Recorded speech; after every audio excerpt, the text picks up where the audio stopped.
2020 में हमारी सारी योजनाएं जबरदस्त तरीके से बदल गई हैं। इस वर्ष विश्वव्यापी महामारी ने हमें पुनर्विचार करने पर बाध्य कर दिया कि हम अपनी नौकरी कैसे करें, आराधना करने के लिए अपनी मंडली के साथ इकट्ठा कैसे हों और यहाँ तक कि रिश्तों को किस तरह से कायम रखें। तो भी जब हम नई परिस्थितियों के अनुरूप स्वयं को ढालने लगे तो हमने हमारी आशा यीशु मसीह का अनुसरण करने के नए तरीकों को पहचाना। कोविड ने मेनोनाइट वर्ल्ड कॉन्फ्रेंस के सभी अंगों को प्रभावित किया है। Instead of being a great leveler, बराबरी कायम करने की बजाय कोविड-19 विश्वव्यापी महामारी ने पहले से ही हमारे तंत्रों में व्याप्त उन असमानताओं को हमारे सामने ला दिया जो कुछ लोगों को लाभ और दूसरों को हानि पहुंचाती है। विश्वव्यापी समुदाय के रूप में हमें एक दूसरे के साथ एकजुट होकर खड़ा होने के लिए बुलाया गया है ताकि दूसरा कुरिन्थियों 8:15 में सिखाई गई समानता को स्थापित किया जा सके।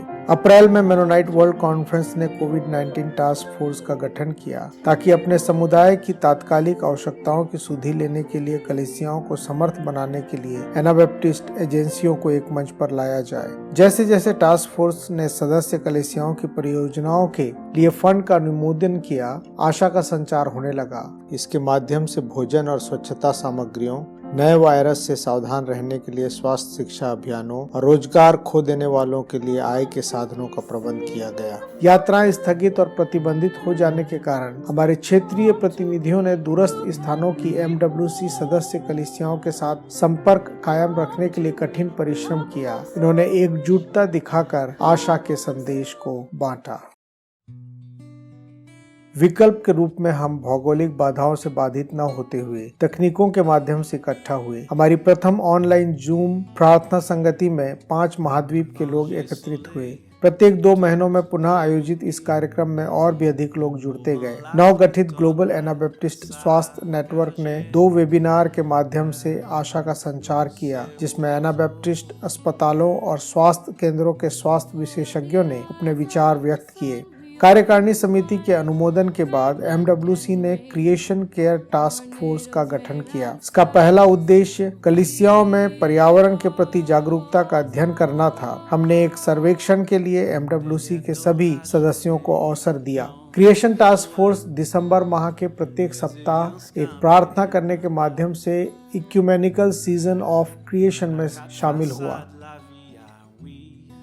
कैथलिक, लूथरन और एनाबैप्टिस्ट लोगों के मध्य बपतिस्मा के विषय पर हुई चर्चा के प्रतिवेदन के संबंध में फेथ एंड लाइफ कमीशन एक अध्ययन मार्गदर्शिका पर कार्य कर रहा है। यह प्रतिवेदन हमें बपतिस्मा और शिष्यता के बीच संबंध के विषय हमारी समझ को गहरी करने के लिए भी आमंत्रित करता है। फेथ एंड लाइफ कमीशन के रूप में हम विश्वव्यापी MWC परिवार को इस कार्य में शामिल होने के लिए सहायता करने के द्वारा परमेश्वर द्वारा प्रदान किए गए इस अवसर का लाभ उठाना चाहते हैं। नस्ल भेदी विरोधों को देखते हुए पीस कमीशन ने MWC कलीसियाओं को अन्याय के मध्य आशा के लोगों के रूप में तैयार करने के लिए संसाधनों का संग्रहण आरंभ किया।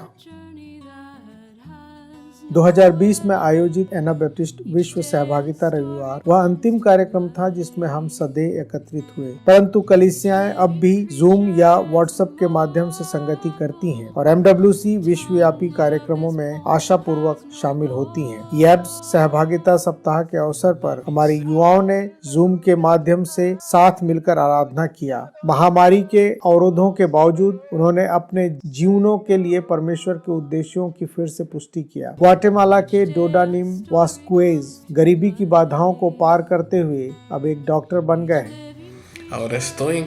अब मैं कठिन समयों में सेवा करने के लायक हो गया हूँ। कभी कभी मैं स्वयं को तीमुथियुस के समान पाता हूँ। मेरे पास पर्याप्त बुद्धि और उपकरण नहीं है, परंतु इस स्थल के माध्यम से मुझे मसीह में हियाव मिलता है।